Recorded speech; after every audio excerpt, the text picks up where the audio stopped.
mahabang buntong hininga kagad pag open pa lang ng video. Okay. Ilang ulit ko kasing pinanood yung yung unang hearing ngayon ni Tatay Digong sa ICC. Okay. Actually, isa ako sa solid na supporter dito ni Tatay Digong simula pa nung nangangampanya pa lang siya. Na-experience ko kung paano makipagsiksikat dati sa libu-libong mga supporters niya. Sa Luneta, sa Las Piñas, na andun ako nun. Kaya ramdam ko. Anyway, uunahan ko na kayo. Eto. Beware na lang sa mga magbabash dito sa sa video ko. Okay? Kasi unang-una, tahimik lang ako. Mag-post man ako sa personal account ko sa Facebook, hindi ko pinapublic yun. Parang sinishare ko lang siya as a memory para pwede ko siyang balik-balikan anytime na gusto ko. Kasi kung meron akong intensyon na magpasikat, di dapat nakapublic yun. So, bawat history ni Tatay Digong, sinishare ko lang sa personal account ko in private. So, babalaan ko na kayo, mga basher. Kung may masasabi man kayo dito ngayon sa video ko, eto kayo. Talk to my hand. Kasi hindi ako nagbabasa ng mga comments.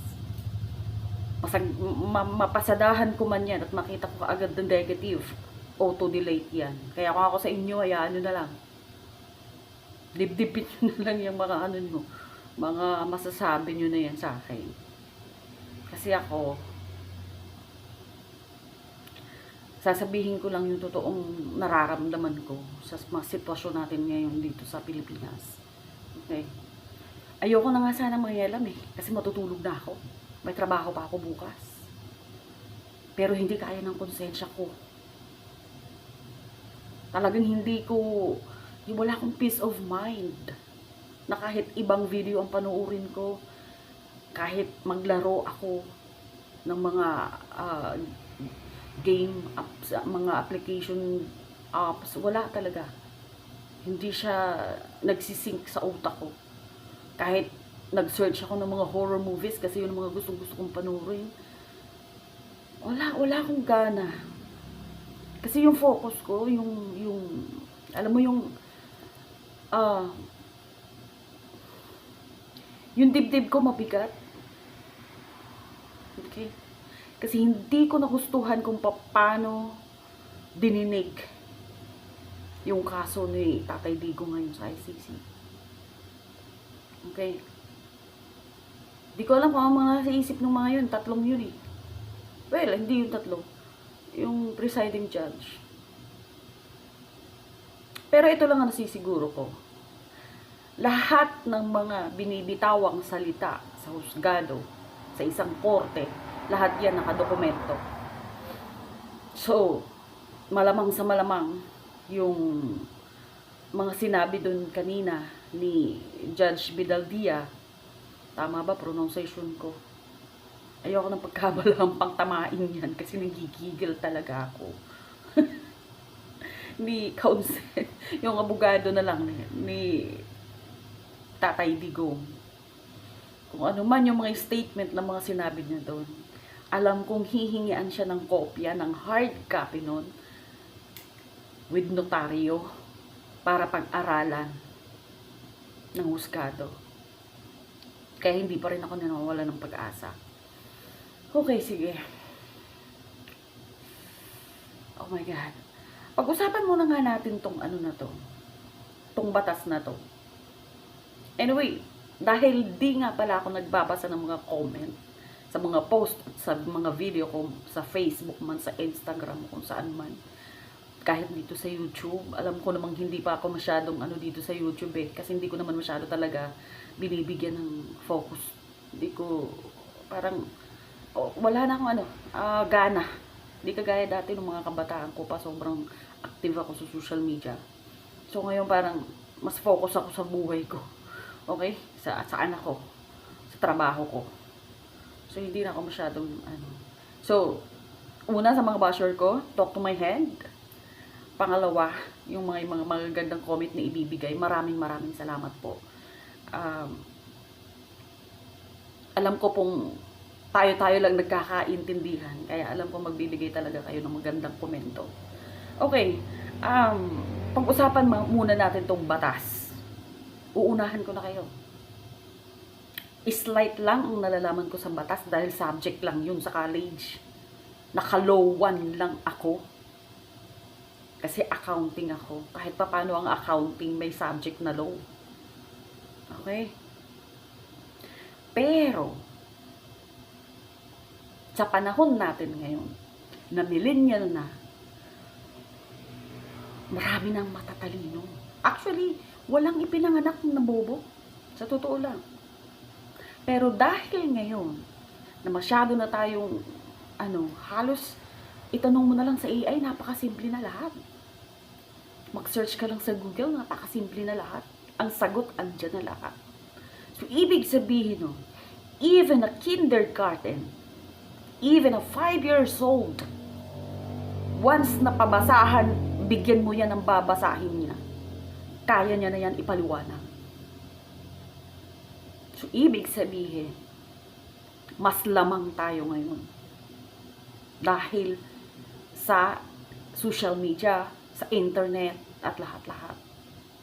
So, nagtataka ako ng sobra kung bakit marami pa rin sa ating mga ilang mga Pilipino ang hindi ginagamit ito. Libre naman ang Google. Napakaraming browser na pwede niyong puntahan na libre.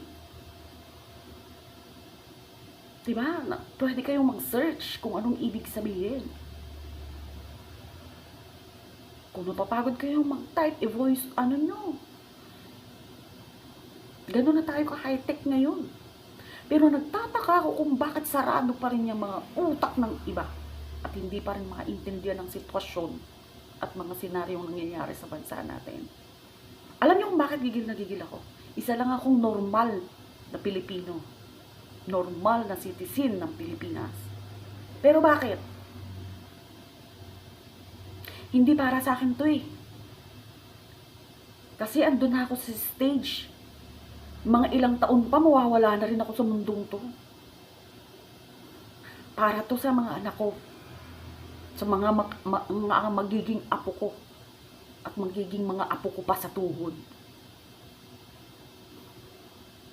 Na sana ganun din ang iniisip nyo. Kasi kung hindi nyo naiisip, totally selfish kayo. Sarili nyo lang iniisip nyo. Hindi ang magiging mga susunod pang mga henerasyon mo. Ganun lang kasimple yun. Okay. Balikan natin yung batas. Ayoko nang ipaliwanag pa step by step or detail by detail yung itong arrest for national proceedings. Kasi ang dami nang nagpaliwanag dito eh. Nakakapagod lang. Kasi hanggang ngayon marami pa rin naman mga negative na nagbibigay ng sa nangyayari ito kay Tatay Digong. So ibig sabihin, kahit sino ang nagpaliwanag na nitong super tatalino na nga, ganun pa rin sila. Hindi pa rin sila natitinag sa mga nila sa buhay. Katangahan nila sa buhay. So, marami na sa mga vlogger, marami na sa mga social media na may mga laman talaga yung ulo ang naghimay-himay neto.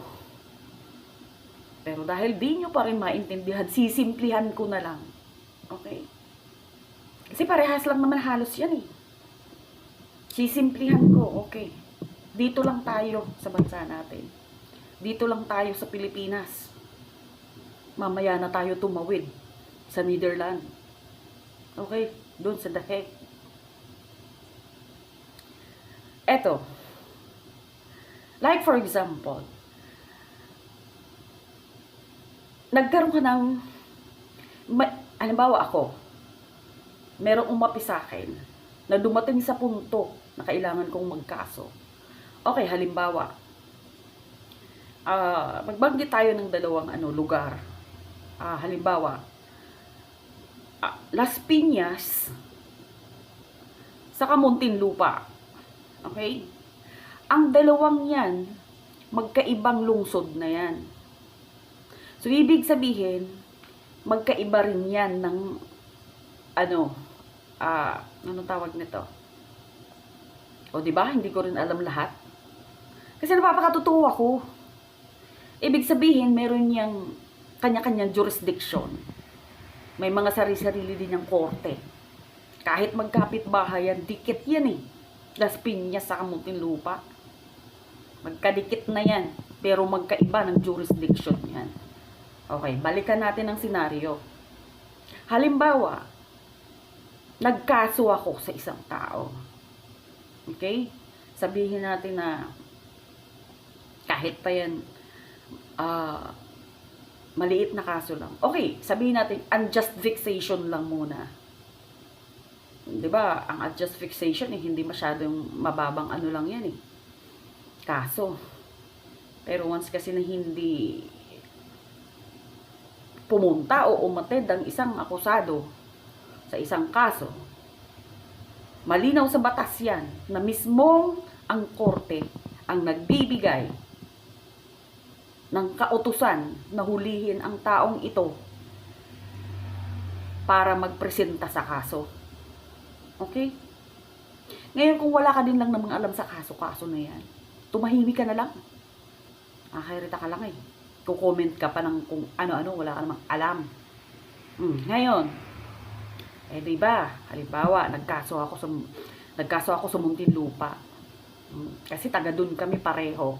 Sabihin natin, taga dun kami pareho nung kalaban ko, nung kinasuhan ko.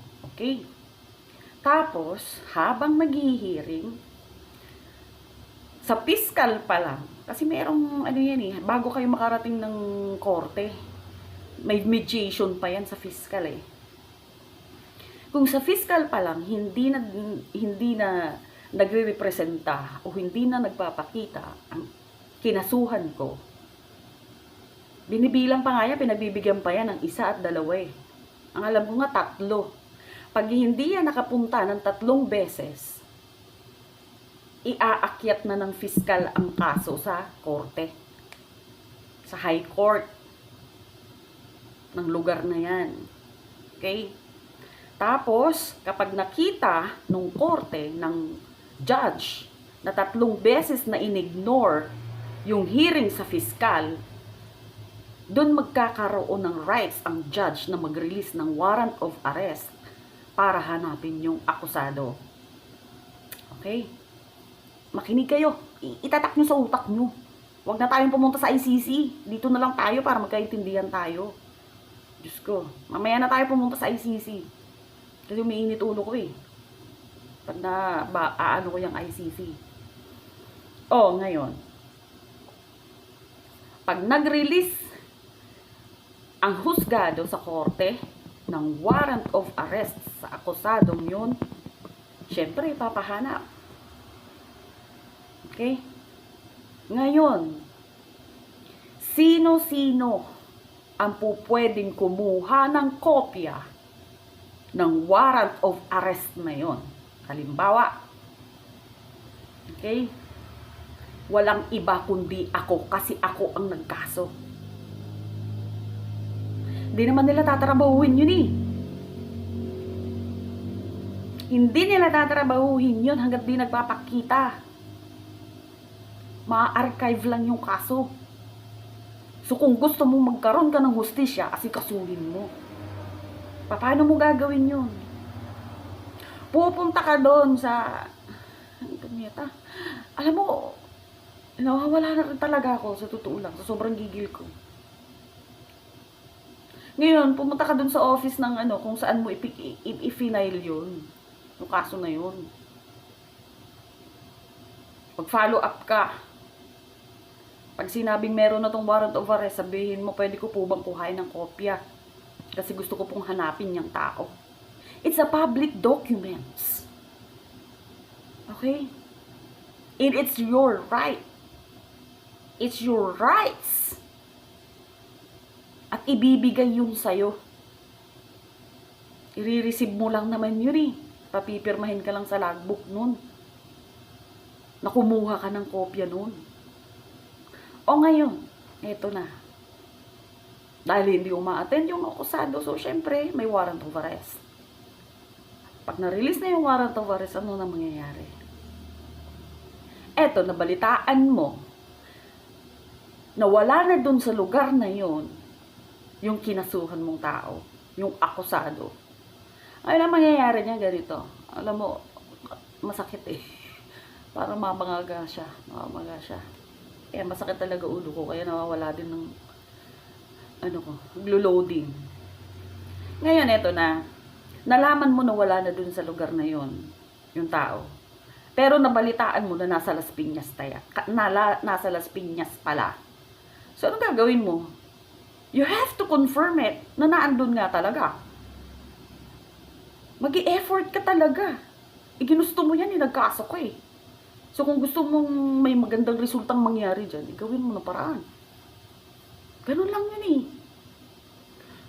Kung yung feeling mo, aping-api ka talaga, gumawa ka ng paraan para magkaroon ng hustisya. So, ganito. Hahanapin mo yung tao. Pag na-confirm mo, na naandun siya sa isang lugar, like for example, nasa Las Piñas siya. Okay? Nandun siya sa Las Piñas. So, paano ang mangyayari? Kinasuhan mo siya sa Muntinlupa. Ngayon, ang mangyayari ganito. Makinig. Yung warrant arrest po na hawak-hawak mo, dalhin mo din doon sa lugar, halimbawa sa Las Piñas, kung nasan yung mga akusado. Dalhin mo din doon yun. Saan mo dadalhin yun? Mismong doon na sa munisipyo, sa police station sa munisipyo. Sa hepe doon, kung sinong humahawak na hepe doon. Ngayon, ipoproseso na lang yung kaso. Isang tanong lang naman ang tatanong yan sa iyo eh. O anong plano mo? Papahanap mo ba to dito? Ipapahuli mo to dito? Siyempre, oo ka kasi gusto mo magkaroon ng hustisya.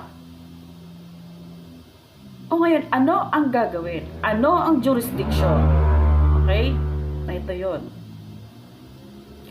Like for example, ang Muntinlupa sa Las Piñas, dahil may kanya-kanya din silang mga jurisdiction, ang mangyayari dyan ganito, mag-o-order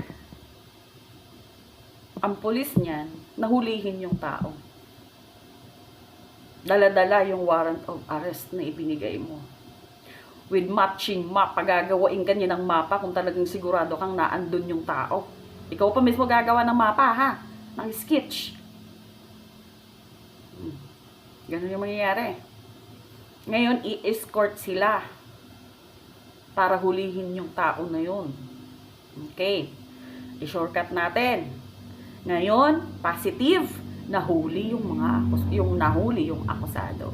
Nahuli yung kinasuhan mong tao. Saan yan dadalhin? Okay?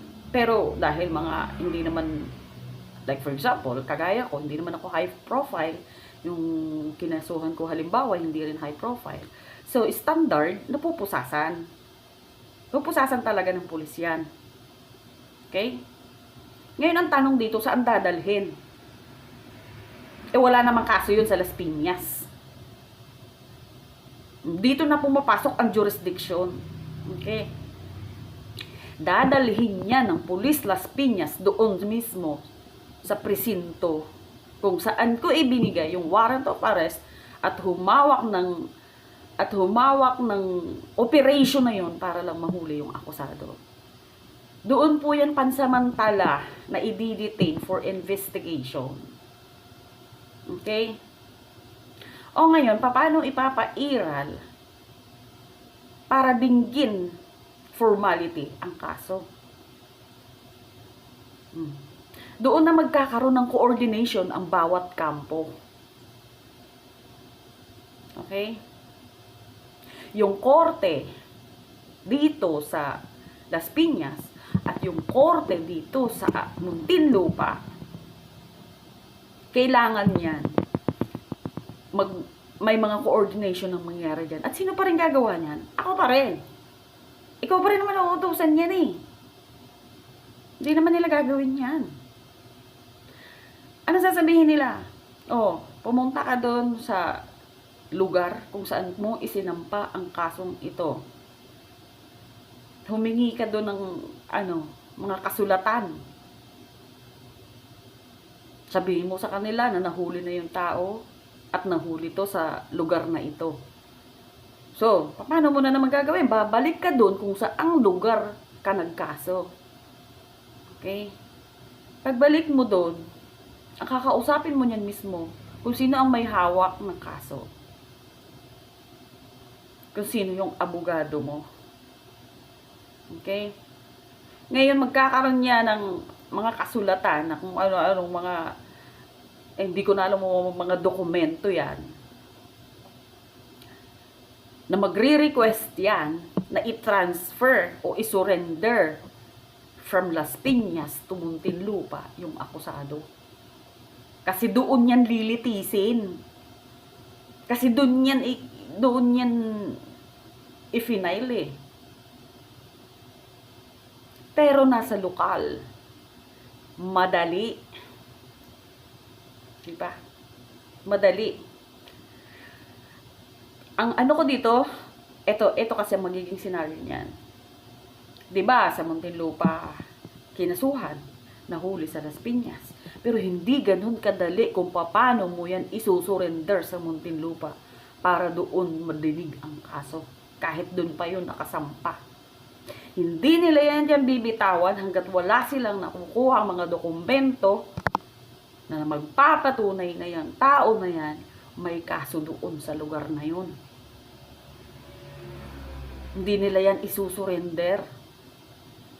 Kahit pa nagmamakaawa ka bilang ikaw yung nagkaso, na ibigay na nila kasi doon didinggin yan sa korte na yun sa kabila. Kailangan pa rin yan ng mga hard copy, ng mga notaryo. Gagastos ka din dyan. Ganun ang proseso niyan. Di ganun kadali, di ba? Pag na-surrender mo na yung pag na-surrender mo na yung akusado, galing doon sa Las Piñas, papunta na Muntinlupa, pwede didinggin na yung kaso. Diba? Pero paano? Alam mo kung saan mo kukuhain pa yun? Yung request to transfer from the court to other court. Pupunta ka pa rin sa korte. Judge pa rin ang kailangan magpirma niyan para bigyan ng dokumento ulit na ma-release yung tao at mailipat dun sa kabila. So judge to judge yan. Korte sa korte yan. Gets nyo na? Mas malinaw na ba? Dito pangalan yan sa bansa natin eh.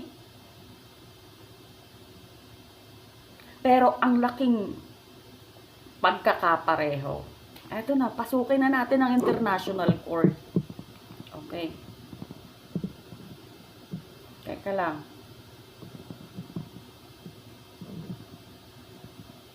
Eto.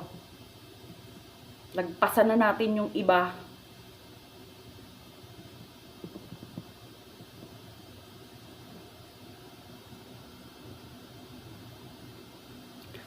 Article 59, arrest proceeding in the custodial state.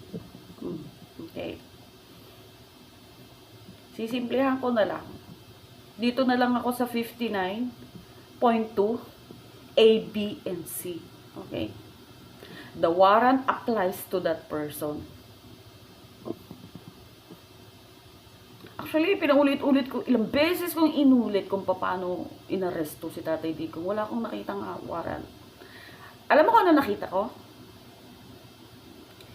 Yung cellphone ng, naku, ayoko nang bumanggit.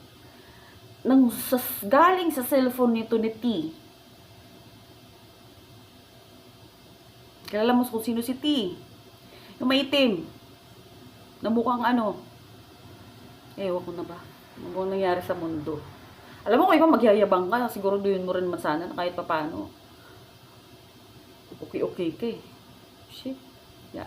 Nakakala mo, napakataas ng tingin sa sarili. Ay, nako. Nanggaling dun yung warrant. Wala siyang hard copy. Doon pa lang, sablay na eh. Anong klase yan? Hindi porket puro digital na tayo ngayon. Aba naman. High profile yung inaaresto mo, titirahin mo ng cellphone. Isa pa nang napansin ko Ikaw pala yung pinakamataas eh.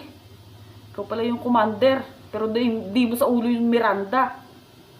Kudigo ka pa. Napakaiksi ng Miranda, di mo sa ulo. Tagal-tagal mo na dyan sa serbisyo. Diyan na nga yata nilumot yung tuhod mo eh. Miranda na lang, nagkudigo ka pa. Diba, yun yung nakakainit na ulo eh. Balikan nyo yung mga video kung paano hinuli si Tatay Digo. Napakalinaw doon na nagba siya ng Miranda galing sa cellphone. Pero ang yabang-yabang niya. Hilahin ko yan. Kulang na lang, kalad ka rin si Tatay Digo. Hilahin ko yan. Ako ang pinakamataas dito. Ako ang commander dito. Pero Miranda, di mo sa ulo. Ugok mo. Ito. 59.2 B. The person has been arrested in accordance with the proper process.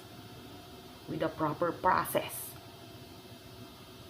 Naiintindihan niyo ba nila yung ginawa nila?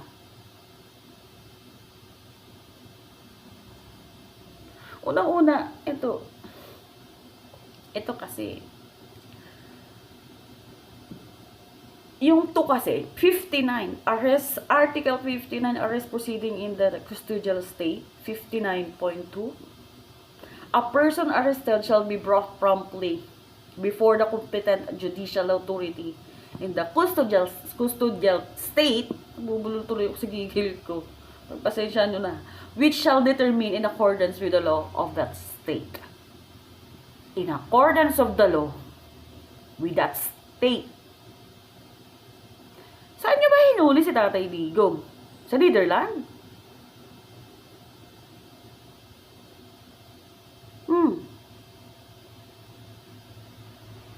Siguro naman hindi mabibilang na sa hulaan ko kung nakailang issue na to ng warrant of arrest.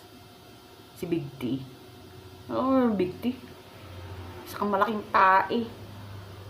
Hulaan ko lang. Sabihin na natin kulang-kulang sa 100 na sa serbisyo ang na-issuehan mo ng warrant of arrest. O kung hindi man 100, sabihin na 1,000 mayabang kaya, di ba? Pwede 1,000 mahigit. Pwede yun na. Ikaw na. Yabang ka, di ba? Pwede libo-libo na mahigit yung na-issuehan mo ng warrant of arrest. Siguro naman na-experience mo ng manghuli. Shout out sa'yo, Siguro naman na-issuehan mo na manghuli sa iba't ibang mga lugar. At hindi rin lumampas dun sa mga na-experience mo na yun na nakahuli ka, na may kaso sa ibang sa ibang lungsod, pero nahuli mo sa ibang lungsod. Ganon kasimple yun. Parehas lang naman ito eh. Saan mo ba inaresto si Tatay Digo? Malinaw na malinaw dito sa Pilipinas. Okay. The person has been arrested in accordance with the proper process. After mo siyang basahan, ipakita, yung warrant of arrest ko, no? Okay, fine. Thank you, Hindi mo pinusasan. Papasalamat pa kami sa'yo nun. Kasi bakit mo naman pupusasan pa Hindi naman nalalaban yung tao. Yung sa unang-una pa, high profile yan eh. Oo, pasasan. Hindi naman lalaban. Pero ang pinakamalaking tanong dun, saan mo dinala? Pakatapos mo siyang arestuhin. Mas maigi pa nga sana kung pinusasan mo yan, pero dapat naman sana sa tamang lugar mo siya idinala. Kailan pa naging, oh my goodness, kailan pa naging korte ang Villamor Air Base? Sinong judge ang naandun? para asikasuhin yung kaso na yan. Mas mabuti pa nga siguro kung ganito eh. Sabihin natin hinuli mo siya ng ganong oras. Kung binitbit mo siya sa sarili mong presinto kung saan ka nag-uupisina, mas maganda pang ganon ang ginawa mo. Kasi sabihin natin, okay, walang available na judge. Pero dahil ay high profile yan, magkakandara pa mga judge niyan. Kahit yata na kapambahay yan eh, pag sinabing si Tatay Digong na nahuli, okay fine, pupunta ka dyan sa istasyon mo para asikasuhin yan. Ganon. Ganon dapat. Kaya imposible rin na hindi ka maasikaso that day. Imposible hindi maasikaso si Tatay Digong that day. Kasi si Tatay Digong matunog na matunog ang pangalan. 99% ng sambayan ng Pilipino. Kaya imposible na hindi makakasikaso. Diba? Kailan mo pa nalaman na ang Villamor Air Base korte? Yun ang malaking tanong doon. Bakit doon mo lang siya pinastay?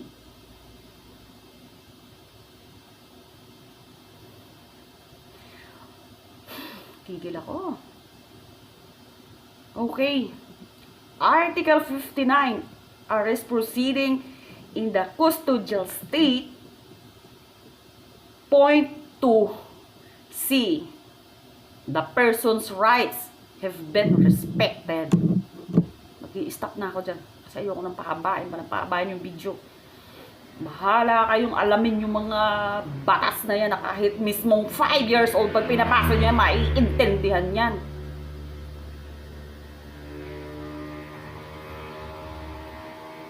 Yung rights ba ni Tatay Digong na ibigay nyo?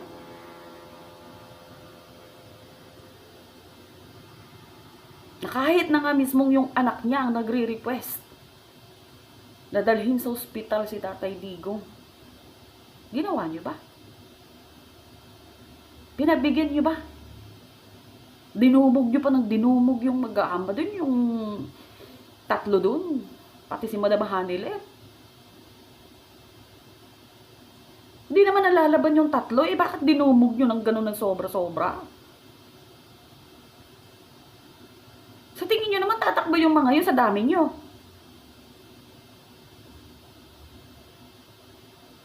Sa kaunang-una pa, noon pa man, ilang taon na ang nakakaraan, gustong-gusto na talagang humarap ni Tatay Digong sa ICC para matapos na lahat ng to. Para harapin niya na yung mga akusasyon ng mga walang kwenta na sa gobyerno. O mga nako, hirap lang talaga. Dahil isang normal na citizen lang naman ako. Mahirap magsalita. Inilalabas ko lang yung sama ng loob ko. Kasi hindi ako makatulog, apektado rin ako eh. Namin ko, apektado rin ako. At hindi ako fanatiko, ha? Sinasabi ko yan sa inyo, ha? Hindi ako fanatiko. Open lang yung utak ko. Nakikita ko, nararamdaman ko kung ano ang ginagawa ng tao. At na-appreciate ko yun ng sobra-sobra. Dahil ang resulta nun, hindi lang para sa akin, kundi sa nakakaraming Pilipino. Lalong-lalo na yung mga kabataan ngayon. Yung mga bata. Yung mga isisilang pa. Yun eh. Kung totoo ka ang Pilipino, mararamdaman mo yun. Di ba?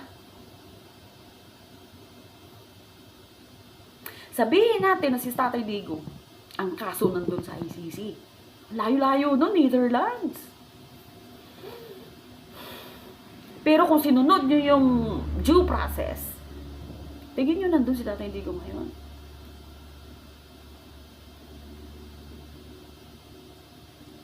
Hindi. Kasi unang-una lilitisin muna dapat dito yun eh. At alam mo ba kung ano yung competent, ano ba to?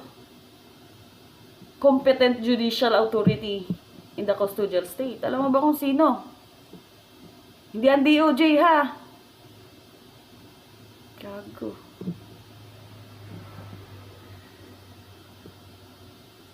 Alam mo, eto, halimbawa, sa Villamor Herbes Pasay mo siya inaresto. May korte dun eh. May nakatalaga ding korte dun. Sa lugar mismong yun. Kung hindi mo siya kaya pang dalhin sa Korte Suprema yan, pwede mong dalhin yun dun sa local Ayan, pinayuhan patuloy kita ngayon. Na ako tong walang alam sa batas. Ay ako nagbabasa lang naman. Kasi yun naman talaga yung proper procedure eh, di ba? Huwag kayong mag-ano dyan, sasabihin nyo, wala ka naman palang alam eh. Mamaganda ka ay gago. Simpleng kaso dito sa Pilipinas, yun na lang sana sinundan mo. Kung saan ka pa nakarating. Teka, tatanungin nga pala kita, ba't ka nagmamadali? Ba't ka nagmamadaling isa kayo si President Duterte dun sa sa eroplano? At kaninong eroplano nga pala yun? Hindi kami tulog. Tanda namin kung kanino yun ha. Kung saan galing yun. Kaya wag kami. Hindi kami lutang at hindi rin kami bangag. Kahit ano pang tago nyo yan dyan sa internet na hindi namin ma-search kung sino may-ari niyan. Alam namin kung sino gumagamit nun ng mga nakaraang lipad niyan. Diyos ko naman. Sana lang ito na lang yung kinatakutan nyo no? Na masyado na tayong high-tech ngayon. Hindi na kayo makakagawa ng mga focus-focus nyo na yan. Oo. Pwede. Nagagawa nyo yan. Kaso ngayon hindi eh. Hindi na, wala na kayong lusot. Masisilipan na kayo kahit kaunti. Ang tao ngayon sobrang tatalino na. Diba? Ngayon, na ito. Tatapusin ko tong video na ito. Pero bibigyan ko kayo ng isang tatak na alam kong babalikan nyo pagkatapos ng resulta sa mangyayari ngayon kay Tatay Digong sa Netherlands. Okay. Ito lang ang nasisiguro ko. Itatatak ko to sa magkamali man ako or maging tama man ako, ibibigay ko lang yung kuro-kuro ko sa nakikita kong senaryo at sitwasyon ngayon. Sa ayaw niya at sa hindi, tandaan nyo to. Umuwi man si Tatay Digong, mabigat sabihin eh. Kasi ayokong mangyari yun. Patay o buhay na makabalik yan dito si Tatay Digong, sinasabi ko sa inyo, panginigan na kayo. Wala kayong magagawa dyan. Dahil idideklara mismo yan ng buong sambayan ng Pilipino bilang bayani.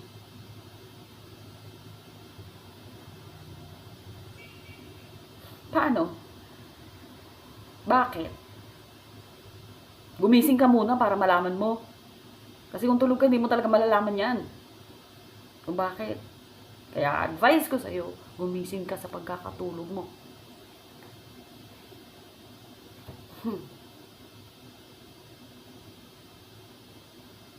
Ngayon, pag naging bayani si Pangulong Duterte, ayoko siyang sabihin na ex eh. Kasi para sa akin siya pa rin yung Pangulo. Okay. Ito si Big D, hindi ko alam kung anong batas talagang sinunod nitong kupal na to eh. Alam ko naman may sinunod ka lang. Hindi ko alam kung ano pinangako sa'yo kung bakit ka sumunod. Pero hindi mo man lang ba inisip yung pamilya mo? Hindi mo man lang ba inisip kung anong magiging epekto nun? Nagpadala ka sa utos.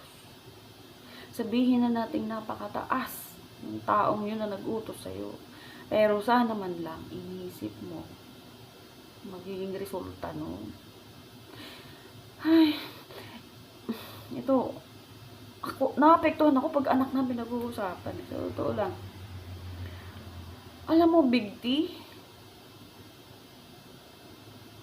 pag natapos tong lahat, makauwi man si Digong ng buhay o wala ng buhay, tingin mo, makakatingin ka pa ng diretso sa anak mo, sa mga mata ng mga anak mo. Kung may apo ka na,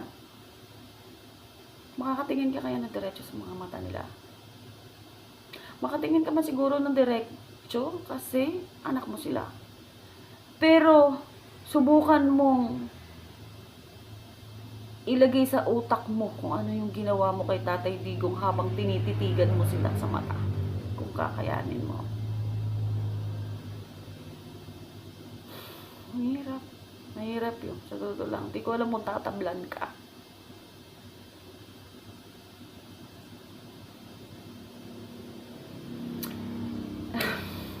Gigil talaga ako. Alam mo, ang paharamdam ko ngayon, yung gigil, yung bigat ng dibdib,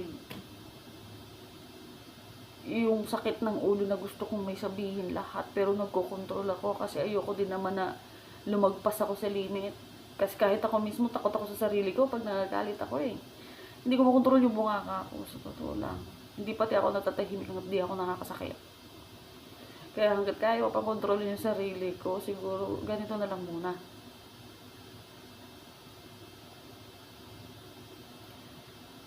Diyos ko naman, ano bang ginawa nyo? Disaster tong ginawa nyo. Sobrang nakakahiya. Ibininta nyo yung kalayaan natin. Ipinagkanulo nyo yung kapwa nyo, Pilipino. Nasaan yung mga sinumpaan nyo? Naiintindihan nyo ba yung mga sinumpaan nyo? Yung subiranyang sinasabi nyo? Nakaatim nyo pa bang suotin yung mga uniforme nyo araw-araw? Pero nagkanulo kayo ng kapwa nyo Pilipino sa ibang lahi. Isipin nyo yun. Alam nyo kung talagang ano lang talaga yung laban para maging patas. Siguro, I am calling the present.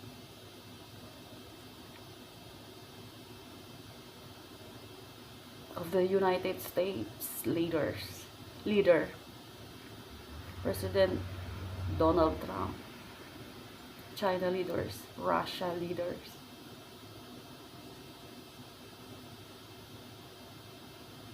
Magre-request na kami ng tulong sa inyo para maging patas lang ang lahat ng ito. Pero sana lang, pagkatapos ng lahat ng ito, ibigay nyo pa rin ang soberanyang para sa amin. Kalayaan para sa mga Pilipino.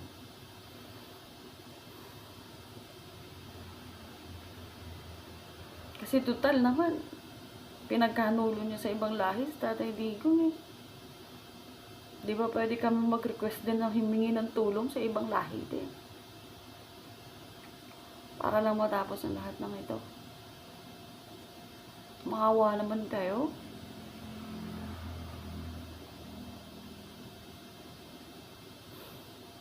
Atin to. Bansa natin to. Pero tayo mismo nagpapahirap sa kapwa natin Pilipino. Nang dahil sa mga pansarili yung kapakanan. Nang dahil sa pagkamkam nyo sa kapangyarihan. At sa kaba ng bayan. Magising po tayong lahat. Isipin po natin yung mga susunod pang mga henerasyon na dadating. Ito ba ang ipapamana natin sa kanila? Diba? Mamatay ka man, sabihin natin, okay, fine, namatay ka na. Pero, kahit patay ka na, once na magbigay ka ng hindi magandang sampol sa mga iiwanan mo, magiging istorya ka. Hindi ka mawawala sa istorya. Yun nga lang, masama ka. Alam mo, kung may mangyayari pang ganitong senaryo niyan eh. Sasabihin, like for example, minana nung apo mo, yung mga ginawa mo. Alam mo kung ano sasabihin ng apo mo. Kahit pa matagal ka ng bulok dyan sa ilalim ng lupa, o kung sinunog ka man, alam mo kung anong magiging bukang bibig niyan? Minana ko to sa lolo ko eh. Ganito ginawa ng lolo ko eh. Diba? Isipin mo yan. O kaya naman, anong sasabihin ng iba pang magiging mga henerasyon ng dugo mo? Ay, si lolo, ganyan ang ginawa eh. Kakahiya eh. Huwag nyo nang gayahin. Huwag na kayong maging kagaya niya. Nandun ka pa rin. Binabanggit ka pa rin. Kahit inaamag ka na sa ilalim ng lupa. Panginigan ka naman. Kayo.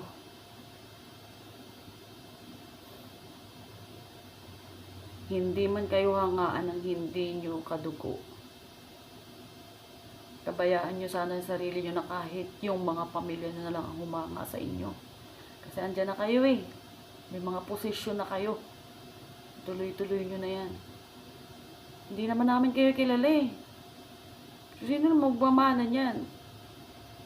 Yung mga at dugo at kadugo-duguan nyo pa. Maging istorya man kayo, at least nasa magandang istorya. Hindi man mga sasabihin nyo man na wala kami pakialam, patay na kami, hindi na namin malalaman yun. Okay, fine. Hindi nyo na malalaman yun. Pero habang buhay naman kayong isusumpa ng mga kadugo-duguan nyo dahil sa ginawa nyo yan.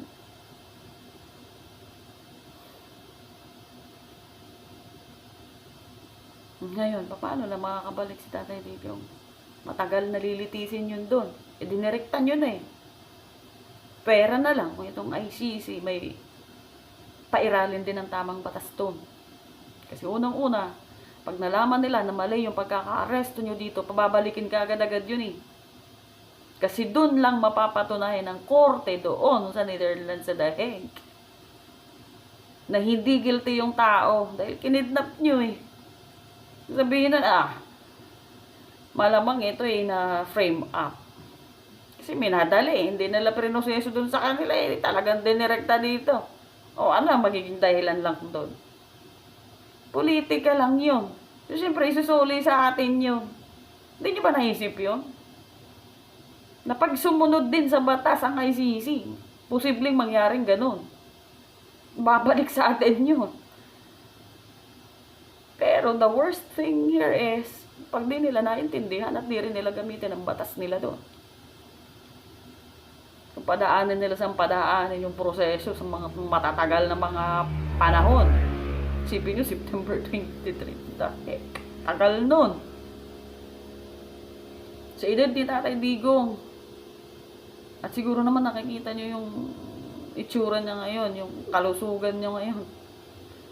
Wish ko lang talaga umabot pa si Tatay Digong ng 150 years para matapos niya yung kaso. Para mapatunayan niya sa buong mundo na ginawa niya lang ang kanyang trabaho para sa kapakanan ng libo-libo at milyong-milyong Pilipino. Ay, nako. Nako. Magkaisa po tayong ipanalangin ng kalusugan ni Tatay Digong para malampasan niya to at makauwi siya ng malusog dito sa atin. Ibalik siya dito sa atin ng malusog. Yung dating patatawanin niya pa rin tayo. Alam mo yung mga witty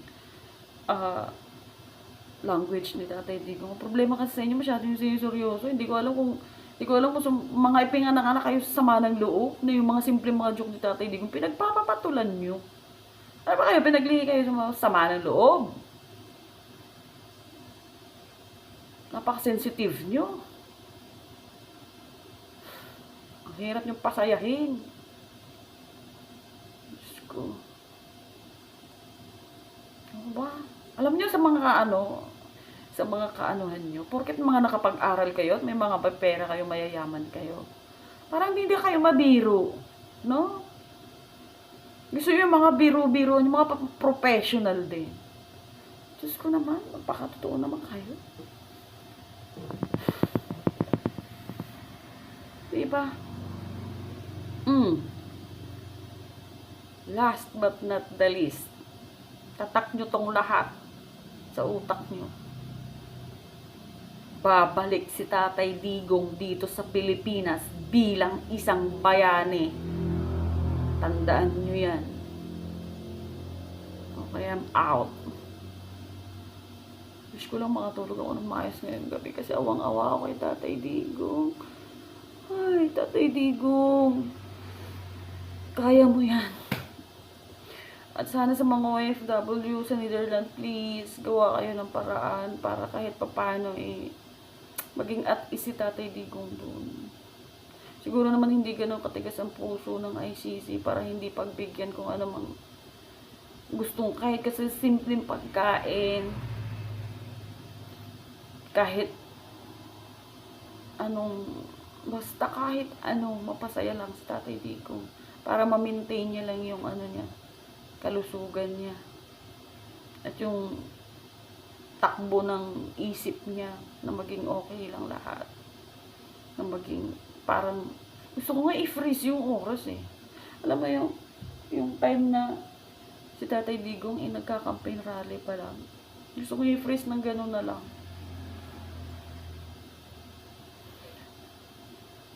Wish ko lang yung mga taga Netherlands, please, gawa kayo ng paraan. Nagmamakaawa kami sa inyo na mga nandito sa Pilipinas.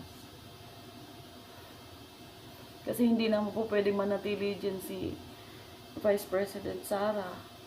Kasi meron din naman siya responsibilidad dito. As a Vice President, kailangan niya rin harapin yung mga kasong yan. Lalo ngayon, yung bahay nila sa Davao. Diba? So magtulungan tayo. Parang awa nyo na. Tatay Digong, mahal na mahal ka namin. Sabihin man nila na fanatiko kami sa'yo, na fan ka namin, sinasamba ka namin. Yun na, maling word dun yung pagsamba. Lilinawin ko lang po sa inyo lahat na hindi kami namin sinasamba si Tatay Digong. Ina-appreciate lang namin ng sobra-sobra ang serbisyong ginawa niya para sa ating lahat. Kaya mahal namin siya. Kaya kayong mga utak talangka, manahimik na lang kayo. Okay? Nanginginabang din naman kayo Kung hindi kayo nanginginabang, fine.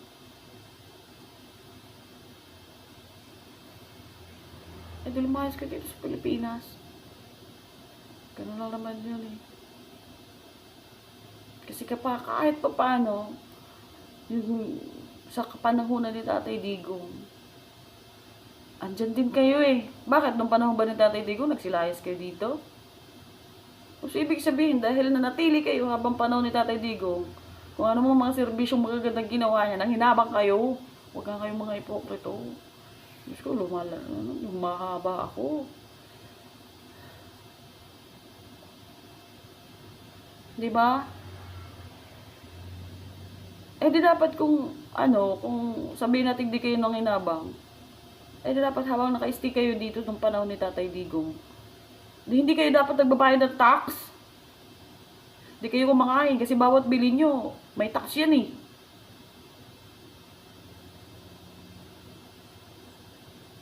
Diba?